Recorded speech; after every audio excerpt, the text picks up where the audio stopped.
algunas cositas, no difiere mucho de la que está colgada en la página, en el aula, pero igual lo estoy dejando grabada acá por si es que gustan grabarla, ¿ok?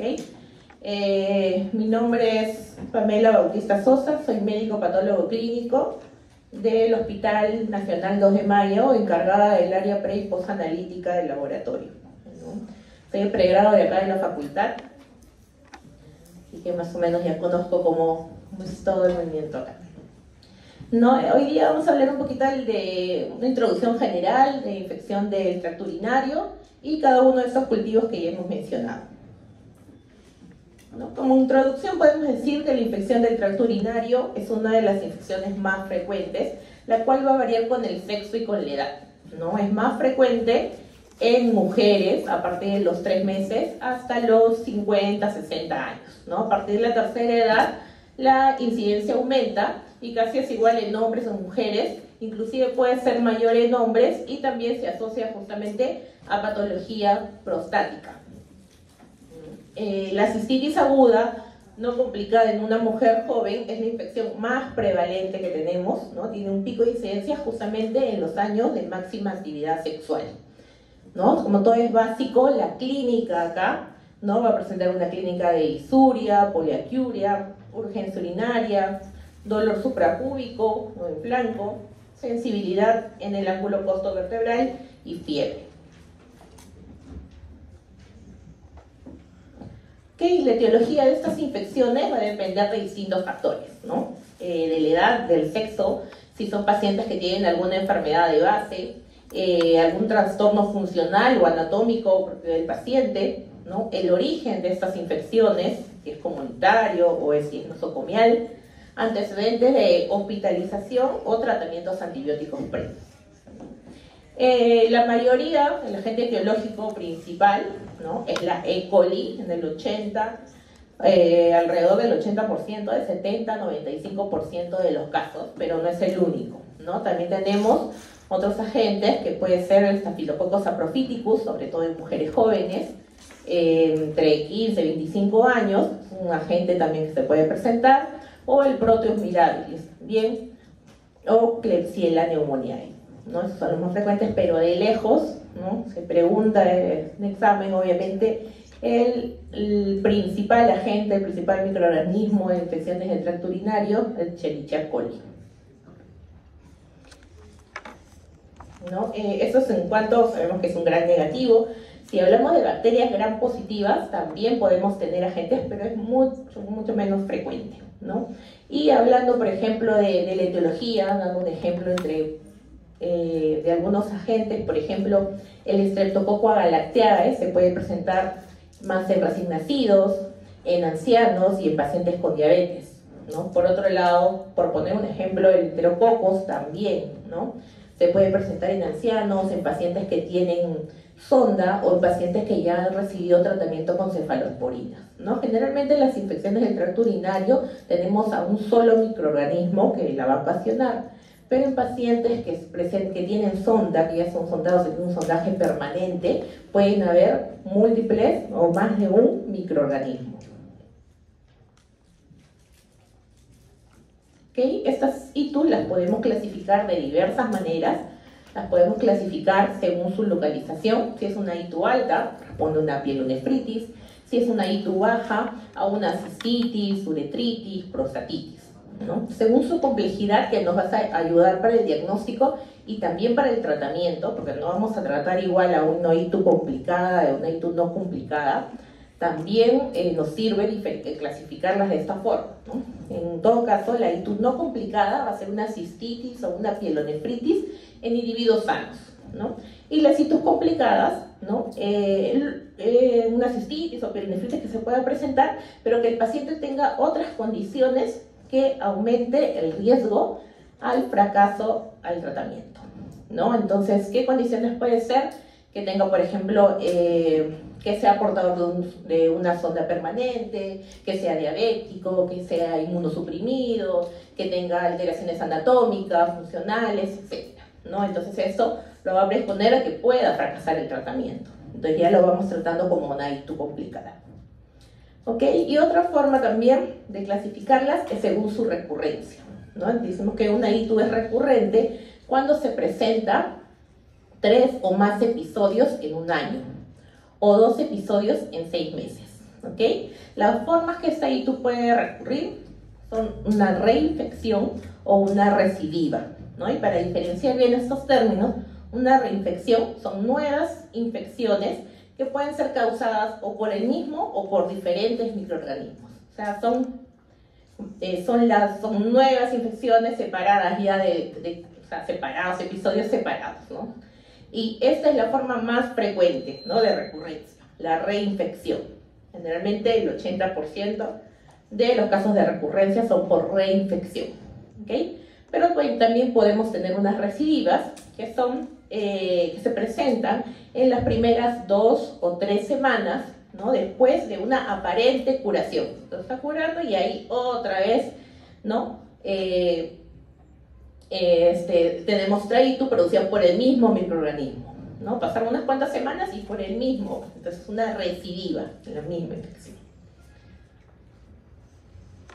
¿Okay? Muy bien, entonces acá tenemos distintos uropatógenos, ya mencionamos al más frecuente, pero también hay algunos que podemos asociar, como los ejemplos que les di, según las condiciones, según la edad, según el sexo, podemos dividirlo también según acá, si es complicada o no complicada, qué uropatógenos vamos a encontrar, ¿no? Entonces una ITU no complicada, dijimos más frecuente, siempre la E. coli, ¿no?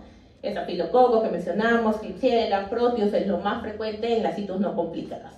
En las complicadas puede ser muy similar, por ahí se va a agregar algunas cepas que pueden ser resistentes, ¿no? Pseudomonas, también frecuente Acinetobacter, Enterococos o Estafilococo. Y las otras son ITUs asociadas a catéter, ¿no?, que pueden ahí ver los agentes, y las ITUs recurrentes. ¿Okay? Un tema también que se maneja bastante es el de bacteriuria asintomática, ¿no? Entonces, esta bacteriuria es encontrar en orina, ¿no?, la presencia de más de 100 o más igual a 100.000 unidades formadoras de colonia, con o sin piuria, pero como dice su nombre, en ausencia de síntomas, ¿ok? Entonces, estos pacientes no tienen síntomas, pero sí tienen una orina donde encontramos, ¿no?, unidades formadoras de colonia. Okay. En los pacientes sondados, por ejemplo, casi en el 100% vamos a encontrar esta bacteria. Okay. En ancianos también lo podemos encontrar, ¿no? Pero esto no está que todo lo que yo encuentre lo voy a tratar. Es más, si yo tratara todo, ya se ha visto que inclusive puedo presentar más la resistencia de los antimicrobianos. Entonces, no está consensuado, digamos, hacer un tamizaje por completo a todos los ancianos ni a todos los pacientes sondados y darles tratamiento. ¿Okay? Solamente está el tamizaje y el tratamiento en gestantes, que sí se ha visto que puede evitar que progrese a una ITU, puede evitar partos pretérminos o recién nacidos de bajo peso, ¿no? Entonces, en gestantes y también en pacientes que van a someterse a cirugía urológica o procedimientos urológicos endoscópicos, ¿no?, en los que pueda producirse un sangrado en la mucosa. Acá también se va con el tratamiento, vamos a evitar posibles infecciones. ¿Ok? Entonces, bacteriuria asintomática, ahí está saltado, más de 100.000 unidades formadoras de colonia, sin síntomas, pacientes sin síntomas. Solamente debemos tamizar y tratar en 2 casos. Ahí está, gestantes y los que se van a someter a cirugía. ¿Okay? En los demás casos no se ha podido evidenciar de que haya pues una mejora en la mortalidad o algo así. No. Entonces, listo, ¿no? Por eso a las gestantes le hacen un tamizaje, ¿no? Le hacen dentro de sus pruebas del primer trimestre, le hacen también su examen de orina, su urocultivo a las gestantes. Muy bien, en cuanto al urocultivo, ¿no? Tenemos una prueba que es el gold estándar, ¿no? Es el gold estándar para el diagnóstico de infección del tracto urinario. Hemos visto que el laboratorio pues nos ayuda, ese apoyo al diagnóstico, ¿no? Obviamente para llegar a ese diagnóstico nosotros tenemos que ver toda la clínica, ¿no?, en paciente, Luego podemos también pedir un examen de orina, que hemos estado viendo en los casos clínicos. Podemos encontrar pues alteraciones desde la tira reactiva, podemos encontrar presencia de nitritos, presencia de esterasa leucocitaria, presencia de hemoglobina o sangre en la tira reactiva, y al examen del sedimento, al examen microscópico, podríamos encontrar también leucocituria, hematuria, cilindros leucocitarios también, ¿no? Y aparte pues del examen de orina, tenemos el urocultivo, que es el gol estándar, ¿no? Entonces, ¿cuándo va a estar indicado solicitar estos urocultivos, ¿no? Tenemos que solicitarlos en toda sospecha de pielonefritis aguda, ¿okay? Una ITU alta, si estoy sospechando una ITU alta, pido mi urocultivo, sí o sí. En pacientes con síntomas y signos que no se resuelven con un tratamiento empírico, ¿okay? Paciente que haya recibido tratamiento antibiótico en los últimos 6 meses, ¿no? O pacientes que hayan tenido un episodio previo de cistitis o que sea una ITU en un hombre, ¿okay? Para mujeres con cistitis, que sea su primer episodio, ojo, primer episodio, que no tengan factores de riesgo y que haya sido adquirida en la comunidad, no requerimos hacer un urocultivo, ¿okay? Pero así, así como está acá, ¿no? Literal, solamente mujeres en el primer episodio con cistitis, ¿no? ¿Por qué? Porque ya nosotros podemos intuir cuál sería el agente etiológico, que hemos dicho en la mayoría de los casos, E. coli, ¿no? Entonces damos el tratamiento empírico para E. coli y debería responder bien, ¿ok? Sí. Consulta, y digamos que una chica está con un cuadro de cistitis, pero se automedica con algún antibiótico, por ejemplo, ciprofloxacina. ¿No se le puede realizar ahí el cultivo de orina o si estaría indicado si es que ya tomó el antibiótico? Los antibióticos van a afectar definitivamente los urocultivos, ¿no? No vamos a tener un buen resultado, ¿no? La idea, si es un primer episodio, también puede tomar el tratamiento empírico, como dice acá, ¿no? Si es un primer episodio de cistitis y tiene un tratamiento que va para una Escherichia coli, puede tomar el tratamiento empírico, no hay ningún problema, ¿no? No hay necesidad del urocultivo, ¿ok? Tendría que, también eso es importante, terminar el tratamiento antibiótico, ¿no? A veces hace con unos síntomas, uno se automedica, toma 2 días y lo deja. Y ahí es donde viene justo el tema de la resistencia de los antimicrobianos. Después es otro episodio y es más complicado y todo. Pero sí, o sea, si nosotros vamos a pedir, si ya vemos que tiene la misma chica por un segundo caso, antes de que tome nada, de frente tiene que tomarse la muestra para un urocultivo. Solamente en este primer caso, en el que sea el primer episodio. ¿Sí? Por ese ítem de que ha recibido tratamiento antibiótico en los últimos 6 meses, ¿se refiere a que haya tenido un cuadro de cistitis? Sí. Ajá, claro, o sea, el mismo paciente ya ha tomado ese tratamiento empírico, ya en el segundo sí tiene que realizarse un urocultivo. ¿Sí? O sea, lo ideal en general términos es siempre entre una infección urinaria pedir tu urocultivo y antes del inicio de tratamiento.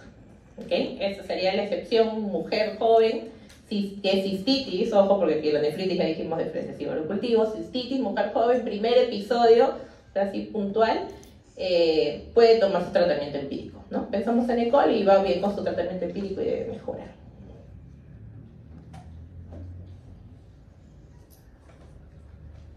Muy bien, como en todas las pruebas de laboratorio, la parte más importante es la preanalítica. ¿Por qué? Porque si no tenemos una muestra de calidad, no vamos a tener un resultado real.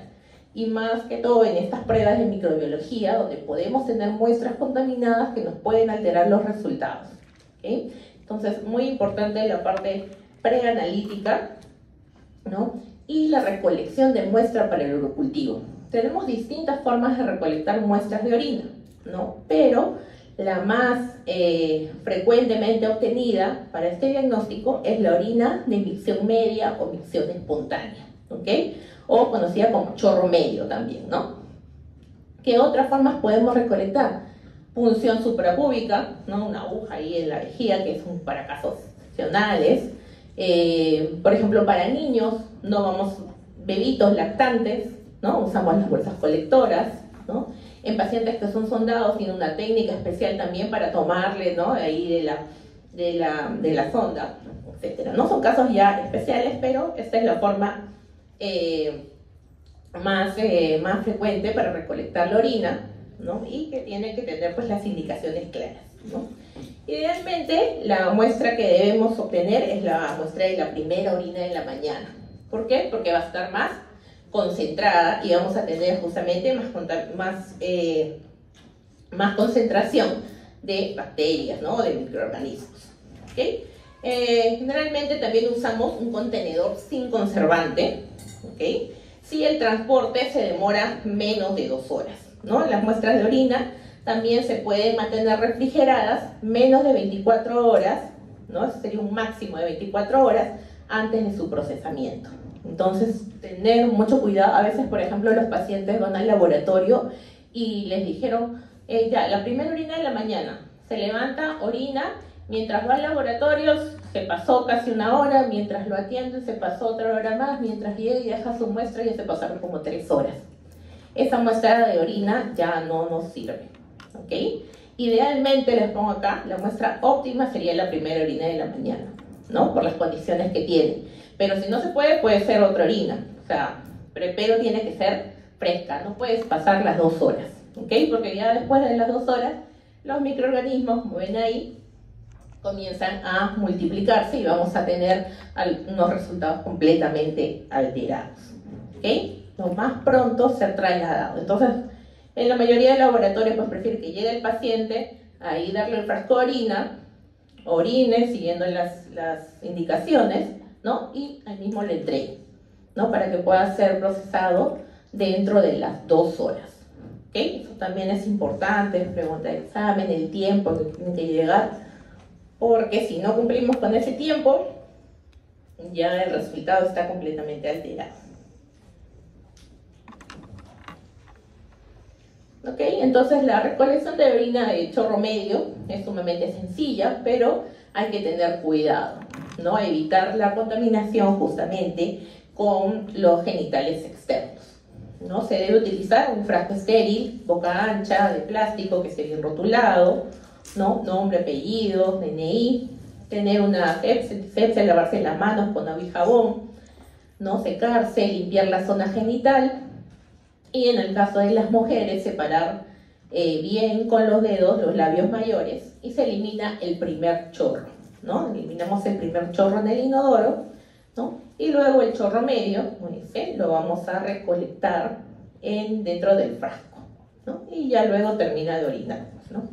Cerramos bien adecuadamente ese frasco y entregamos la muestra, ¿no? Entonces hay que evitar siempre la contaminación. En varones es menos frecuente la contaminación y esta justamente se reduce, ¿no?, con retraer la piel del prepucio.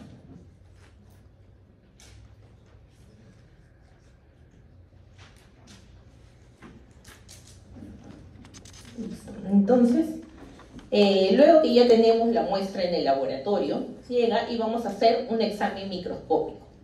¿Qué vamos a observar en el microscopio? La presencia de células epiteliales, de leucocitos, de hematías, ¿no? Vamos a hacer una coloración Gram, ¿no?, que podemos usarlas o se usa pues como un cribado para ya ir seleccionando, ¿no?, o ir viendo las orinas que van a salir positivas, ¿no? Mezclamos bien la muestra, la colocamos una gota en una lámina portaobjeto y ya realizamos la coloración Gram, ¿no? Vamos a ver ahí, por ejemplo, la E. coli, un Gram negativo, como va a estar de color rojizo, ¿no? Y Gram positivo se ven morados, ¿no?, lilas, morados. ¿Bien?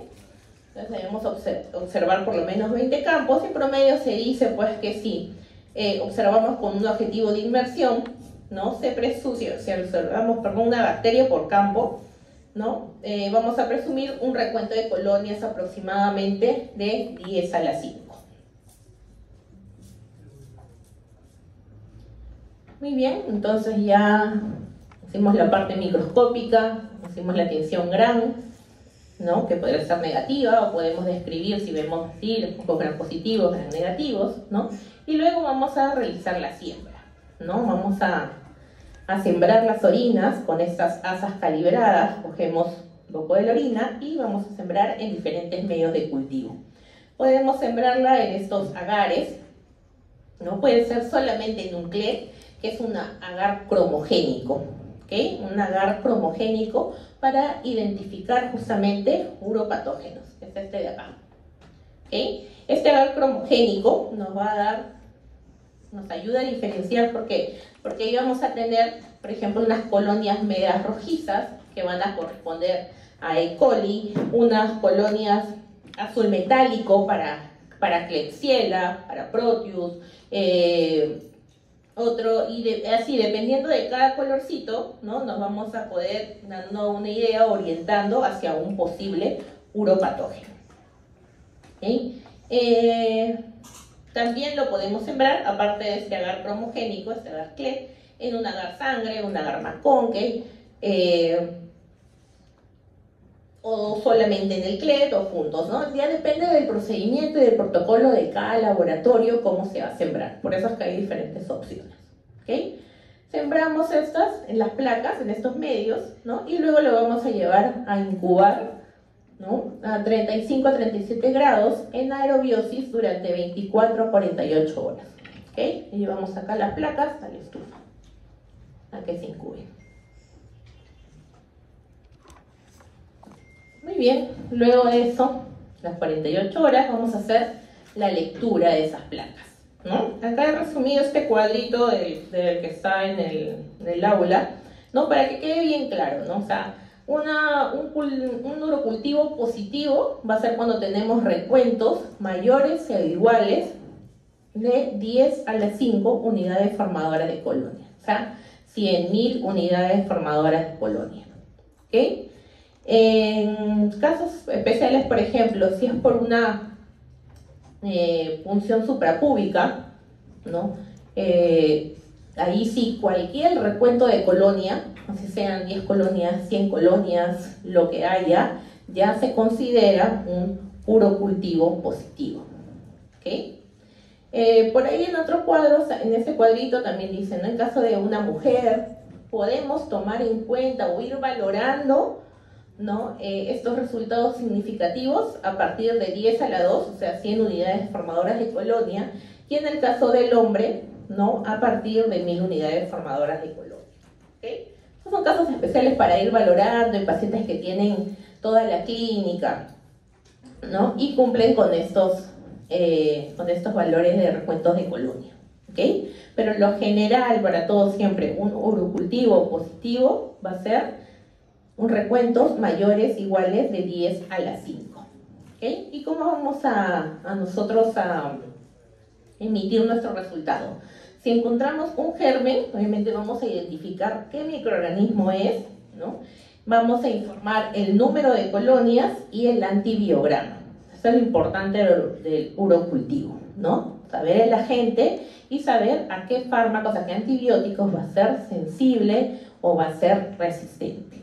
¿Okay? Podemos encontrar de repente 2 gérmenes, ¿no? También podemos informar 2 gérmenes, puede ser en caso de un paciente portador de una sonda, ¿no? Que sí, el caso es que se puede encontrar más de un germen. Se puede informar los 2, dependiendo del caso, podemos informar el número de colonias y dependiendo pues, del caso que se está presentando, podríamos o no solicitar una nueva muestra.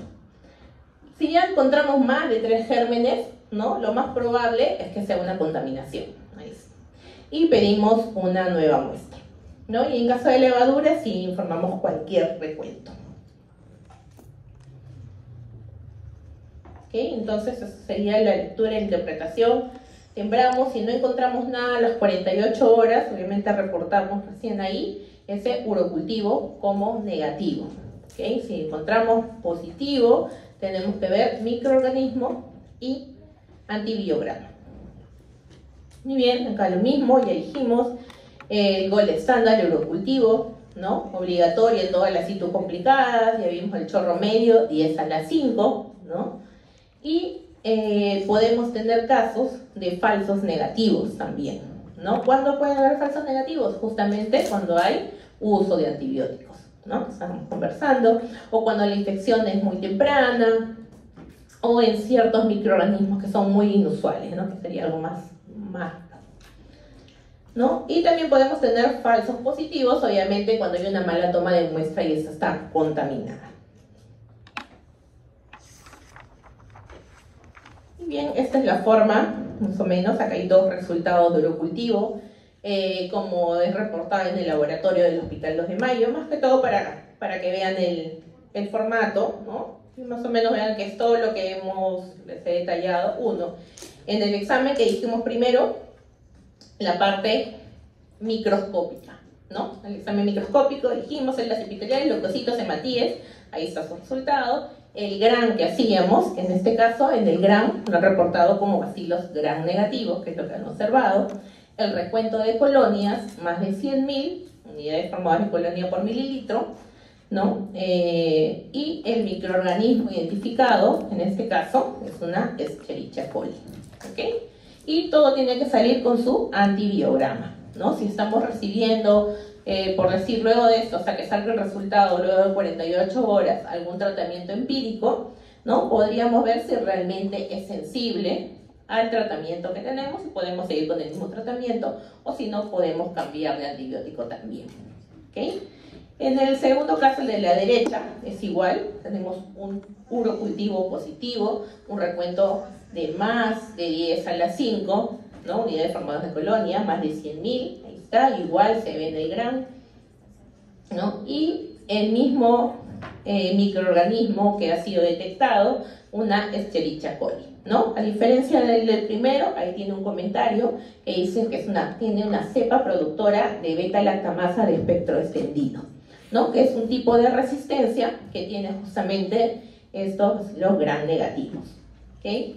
Ahí le va a conferir resistencia, son enzimas, esa beta-lactamasa son enzimas que les confieren resistencia a las penicilinas y a las cefalosporinas, ¿no? A excepción de los carbapenem, la cefocitina, ¿no? Y algunos inhibidores como por ejemplo la ampicilina, el sulbactam, el ácido clavulánico o el tazobactam, ¿okay? Entonces, por eso vamos a ver que en este caso, si bien es el mismo microorganismo, al presentar este tipo de resistencia, que es bastante frecuente, ¿no? Uno de los tipos de resistencia, vamos a ver cómo ya a todos los fármacos que le están poniendo, ahí vamos a ver varias cefalosporinas, que es resistente, ¿no? Vamos a ver toda la resistencia que está presentando, siendo sensible, pues ahí imipenem, meropenem y por ahí la nitrofurantoína, ¿ok?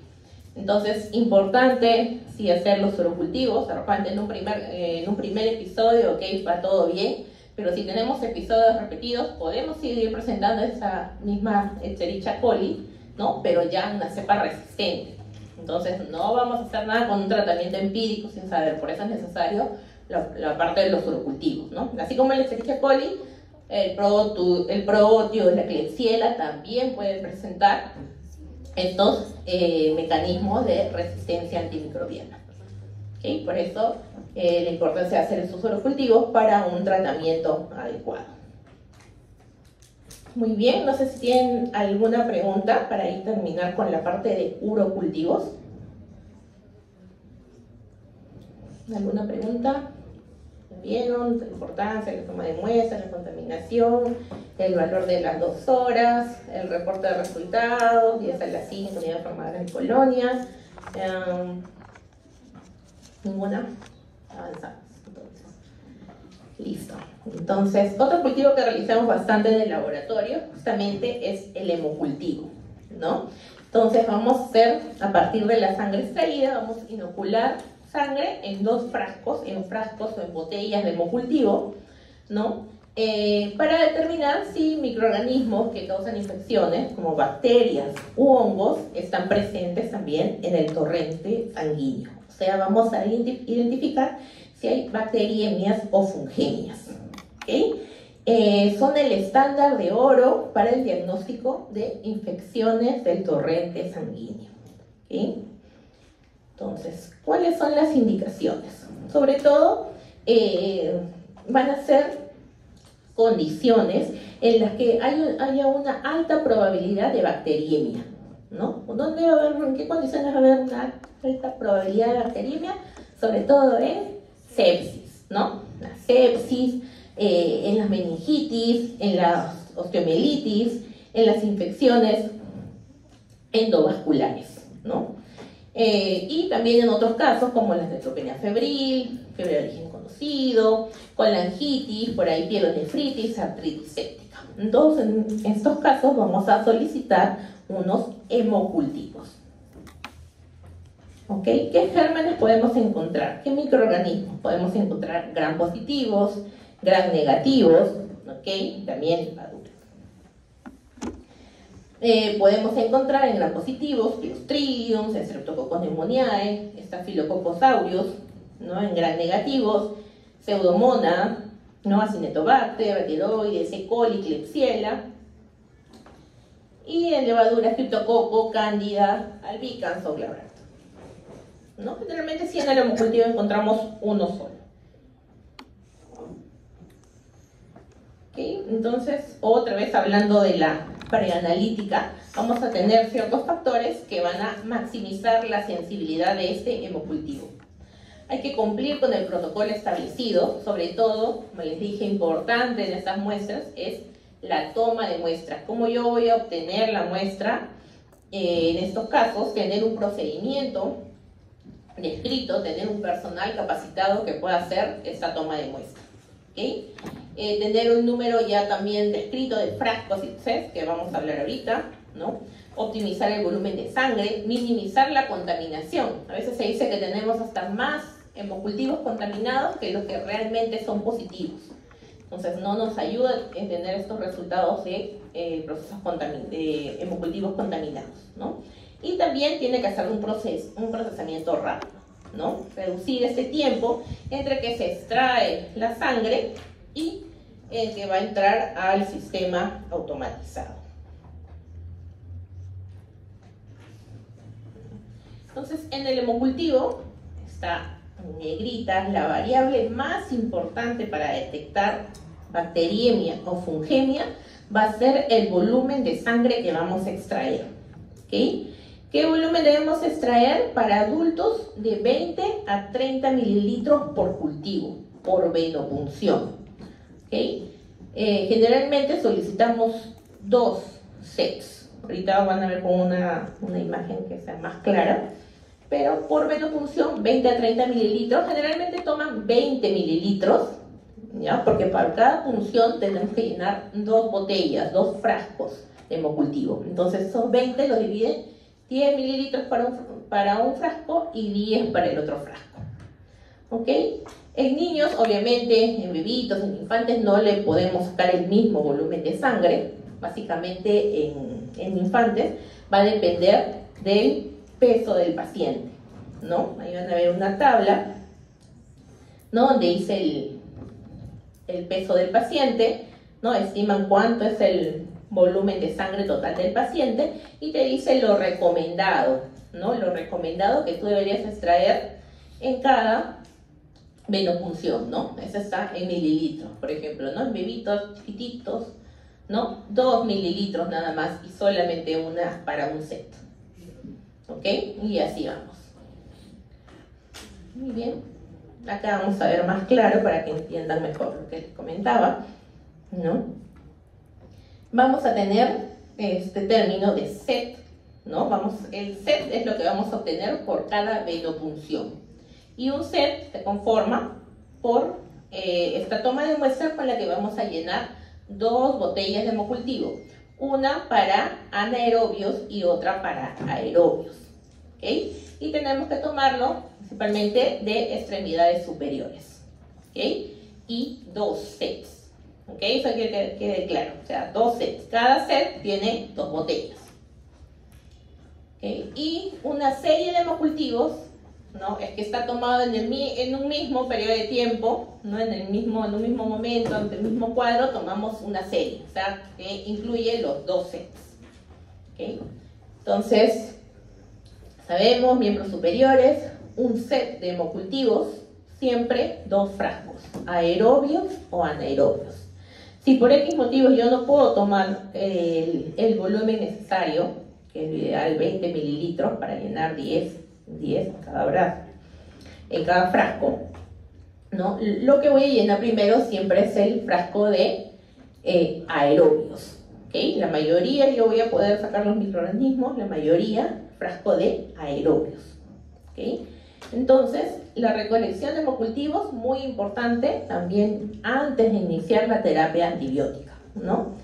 En cuanto a la fiebre, a veces decían, sí, antes, lo ideal sería antes que comience el pico febril, o en el mismo pico febril, pero a veces es difícil ubicar justo antes de que comience la fiebre, a veces es difícil ubicar, ¿no? No sabes en qué momento a veces le va a subir la temperatura al paciente, o a veces pasa el pico febril, ¿no? Entonces, eso de la fiebre ha quedado ahí en veces, lo ideal sería así antes, pero no hay una recomendación general que sí tiene que ser antes o en el mismo momento, ¿no? Puede ser en realidad en cualquier momento, no estamos ya tan relacionados con la fiebre. Lo más importante que ha quedado es que sí o sí tiene que ser antes de la terapia antibiótica, ¿ok?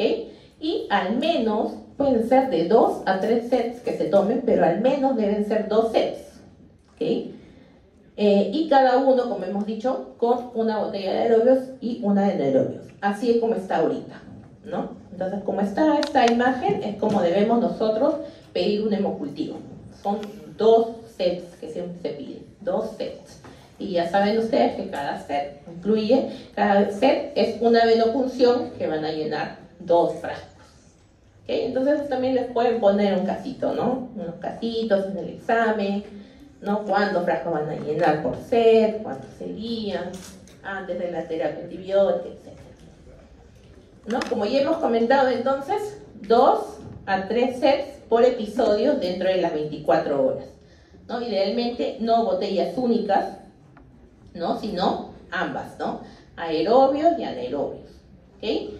Hemocultivos de seguimiento no se deben repetir, no es que hoy día le pido a mi paciente, mañana o a los 2 días le pido de nuevo hemocultivo y le pido, no se deben repetir dentro de 2 a 5 días, ¿okay? Y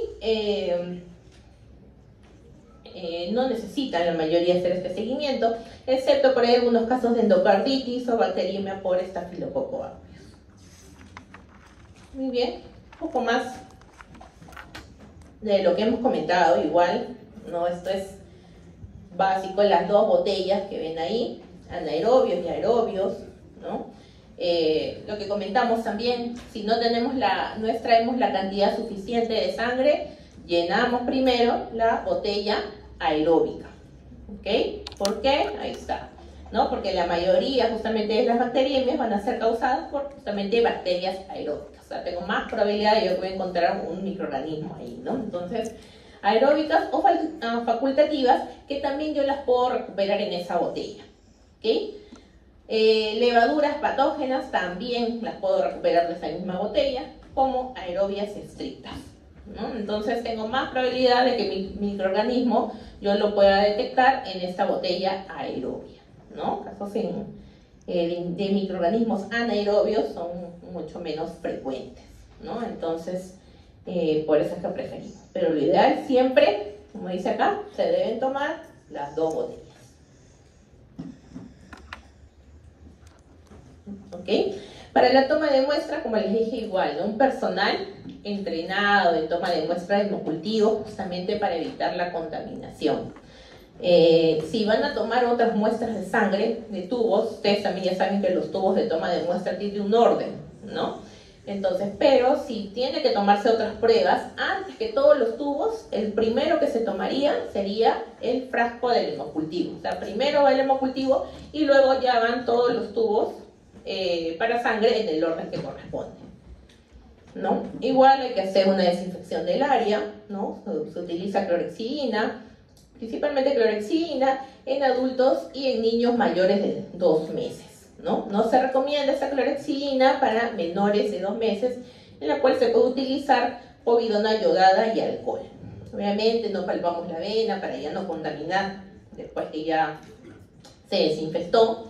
Al igual que se desinfecta la zona de punción, también vamos a desinfectar con alcohol isopropílico los frascos del hemocultivo. En la parte de arriba tiene como un tubito, como una goma, perdón, ¿no? Como una gomita.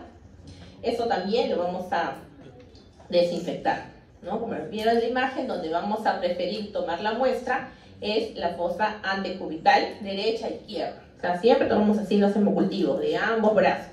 ¿Okay? Hemocultivos, en el laboratorio lo rotulan como hemocultivo 1, hemocultivo 2.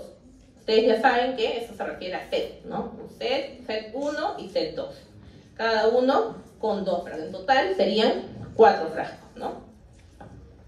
Muy bien, hay que tener muy claro el proceso de toma de muestra, minimizar la contaminación.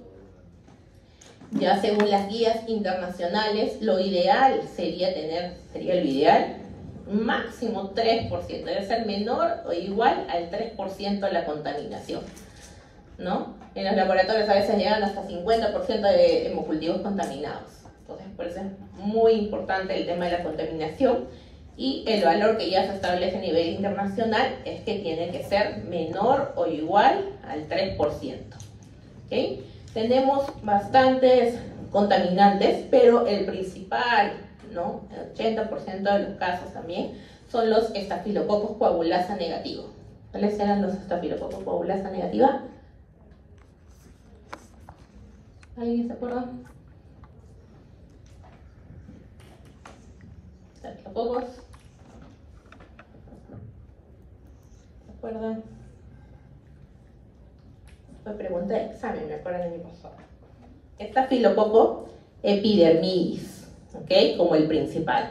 También tenemos ahí el estafilococo saprofíticos, gamolíticos, pero el principal, justamente, pues, ¿no? El estafilococo epidermidis, con el cual se va a contaminar estos hemocultivos. ¿Ok? Entonces, por eso está ahí todo resaltado, ya les he dejado. Contaminación menor o igual a 3% en los hemocultivos.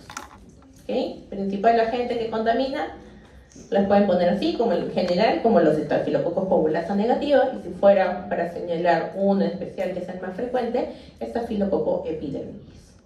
¿Bien? Igual, ¿no? Y enviar la muestra al laboratorio lo más pronto. Igual tenemos el mismo límite de 2 horas, ¿no? A veces toman muestra el personal de enfermería en las salas, hasta que de repente toman a uno, toman a otro, juntan varias muestras, hasta que lo llevan al laboratorio y le entregan. Pero tiene que ser lo más pronto posible esa entrega de los frascos de hemocultivo al laboratorio, ¿no? El tiempo límite es igual 2 horas, igual que el urocultivo.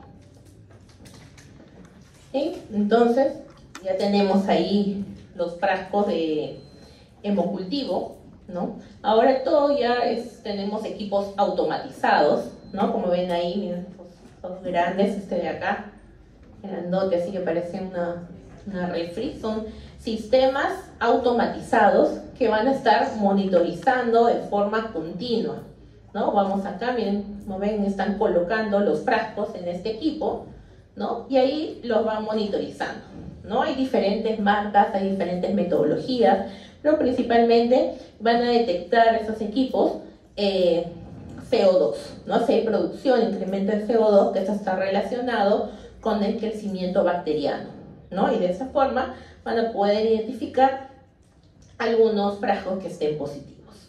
¿Ok? Entonces, idealmente van a estar en incubación 5 días, o sea, tendrían que pasar 5 días para yo decir que estos son negativos, ¿no? Que tengo un hemocultivo negativo. ¿Ok? Incubados 5 días a temperatura de 35 a 37 grados, yo debería recuperar todos los microorganismos en ese plazo, ¿ok? Los más frecuentes, la mayoría, ¿ok?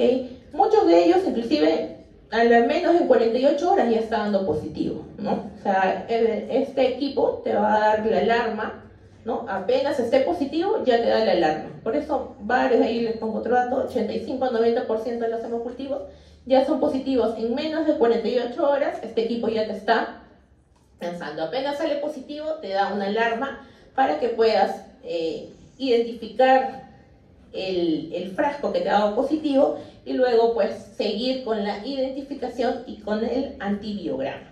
¿Okay? Pero si no tuviera ninguna alarma, el tiempo general es de 5 días. ¿Okay? Recuperación de bacterias, levaduras, generalmente en 3 a 4 días ya están recuperadas 95 a 97%.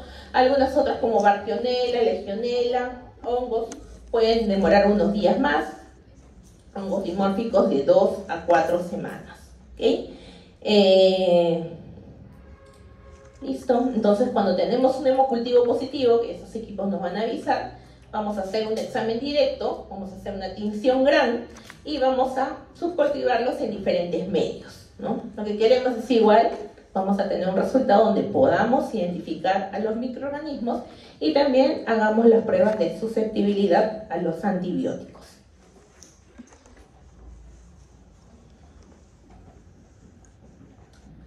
¿Okay? Esta es la forma que vamos a tener el reporte, al menos en mi laboratorio, ¿no? La muestra, acá dice hemocultivo 2, les comenté más o menos que sacábamos, ¿no? Hemocultivo 1, hemocultivo 2, lo conocen, el nombre correcto es el SET, ¿no? SET 1, SET 2, ¿ok? Para identificarlos acá le ponen hemocultivo 2, ¿no? Un cultivo positivo, porque en el GRAM también se han hallado bacilo GRAM negativos.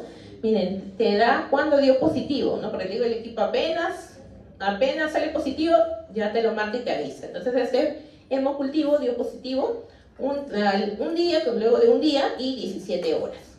¿Okay? Te tienen que decir el microorganismo, E. coli, igual un comentario que tiene ahí con resistencia, y también te da la sensibilidad, ¿no? Esa es la forma como sale el resultado de hemocultivo. ¿Okay? Hay que evaluar en el caso de hemocultivo, esto ya queda un poquito más para el patólogo clínico, cuando considera que es significativo el microorganismo que estamos encontrando, ¿no? Va a depender de la clínica, va a depender de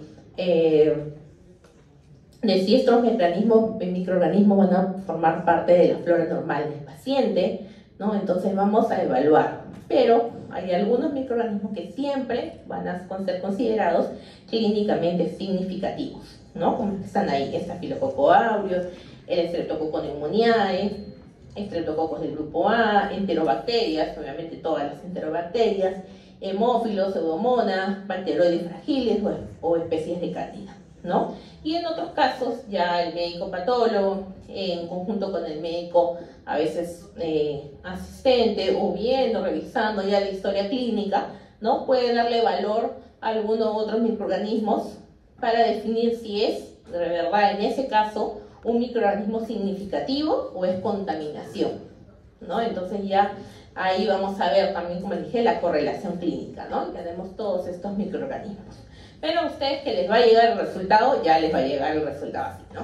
Solamente un comentario aparte. Les va a llegar ahí con el microorganismo y con su antibiograma. Muy bien, eso sería la parte de hemocultivo. No sé si hay alguna pregunta.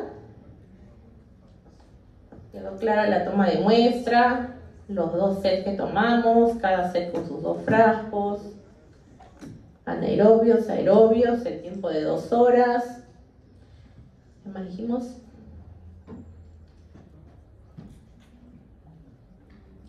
Sepsia, antisepsia, lo más importante, el volumen de sangre, ¿no? El volumen, el número de sets también es importante. Lo más importante es el volumen.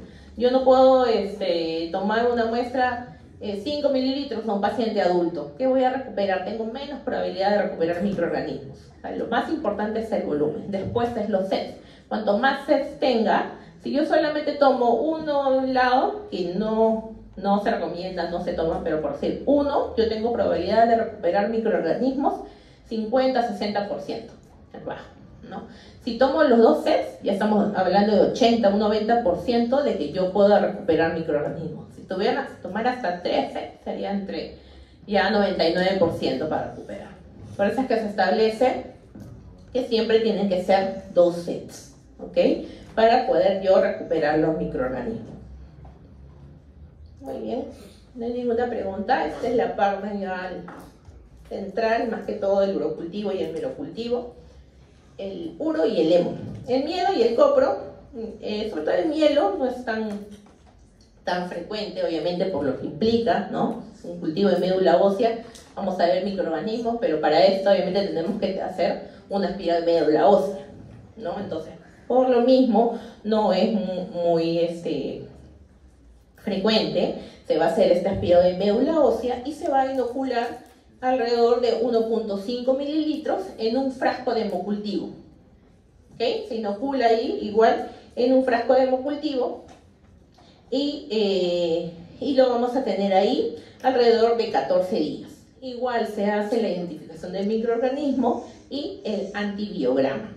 ¿Okay? ¿Cuándo está indicado ese mielocultivo? En investigación de fiebre de origen desconocida, ¿no? Temperaturas más de 38.3, ¿no? Que sin ningún foco aparente. ¿Okay? Y obviamente que esta fiebre haya estado por más de 3 semanas. Otra indicación que tenemos es pacientes portadores de VIH en estudio de citopenias o fiebre por origen desconocido.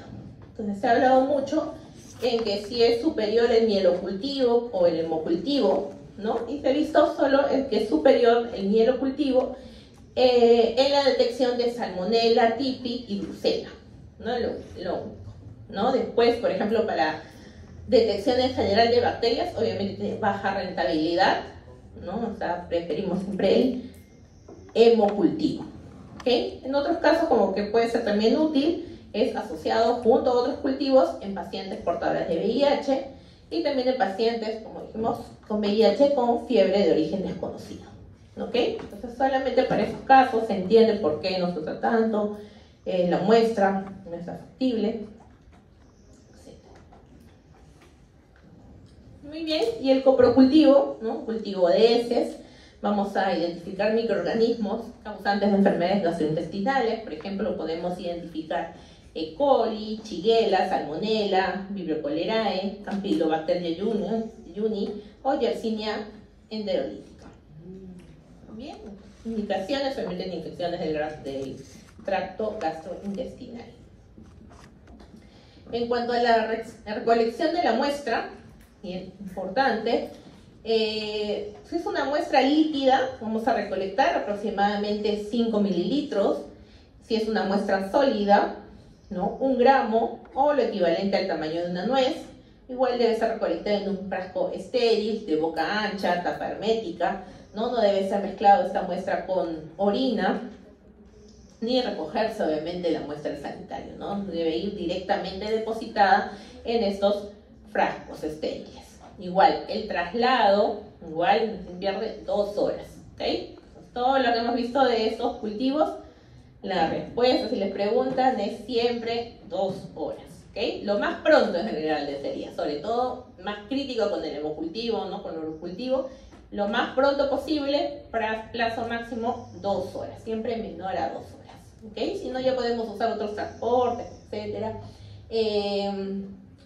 Si ya no se va a poder procesar, lo podemos mantener refrigerada, máximo 24 horas, ¿no? De igual manera debe ser obtenida esa muestra antes de la toma de antibióticos, ¿no? O si no, después de 72 horas de suspender el antibiótico. Igual vamos a hacer un examen macroscópico, donde vamos a describir color, consistencia, presencia de moco, sangre, parásitos adultos, todo lo que vamos a observar macroscópicamente ahí observando la muestra, ¿no? Luego hacemos el examen microscópico, un examen en fresco, una tinción de Gram, donde vamos a observar leucocitos, hematíes, parásitos, levaduras. Y luego ya vamos a hacer el cultivo, ¿no? Vamos a sembrar, vamos a tener que preparar obviamente una emulsión de 1 o 2 gramos de heces en solución salina fisiológica, y con esta emulsión vamos a poder recién inocular y sembrar en los medios de cultivo. ¿Okay? Entonces acá está más o menos cómo vamos a sembrar en los diferentes medios que hay disponibles, ¿no? Y el resultado que vamos a obtener de estos coprocultivos, igual ahí, siempre detallando el microorganismo, en este caso Salmonella entérica, y su respectivo antibiograma. ¿Okay? Entonces ahí está la sensibilidad, ¿no? que podrá tener para el tratamiento respectivo. Ok, muy bien, chicos.